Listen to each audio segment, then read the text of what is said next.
ইলিশ ভাপা বানানোর জন্য একটা শক্তপোক্ত ঢাকনা দেওয়া একটা টিফিন কৌটো নিয়েছি।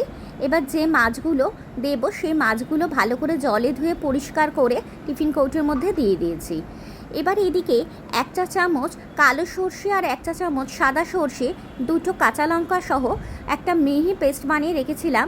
সেই পেস্টটা ছাঁকনির সাহায্যে ছেঁকে এর জলটা এর মধ্যে দিয়ে দেব, যাতে গ্রেভিটা থকথকে ভাব না হয়, একটা খুব হালকা স্মুথ পাতলা একটা গ্রেভি হয়। এবার ওপর থেকে দিয়ে দেওয়ার পর সামান্য একটু জল আর পরিমাণ মতো নুন, হলুদ গুঁড়ো আর বেশ খানিকটা পরিমাণে কাঁচা সর্ষের তেল আর 2টো চেরা কাঁচা লঙ্কা দিয়ে ভালো করে একটা স্পুনের সাহায্যে ওটাকে মাখিয়ে নেব। নিয়ে ওই টিফিন কৌটোর ঢাকনাটা আটকে দেব। এদিকে কড়ায় মধ্যখানে একটা স্ট্যান্ড বসিয়ে জল গরম করতে দিয়েছিলাম।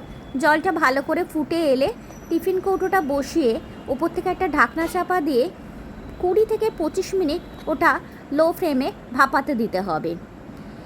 এবার ভালো করে ভাপানো হয়ে গেলে এবার ঠান্ডা হলে ওটা আস্তে আস্তে খুলে পরিবেশন করতে হবে।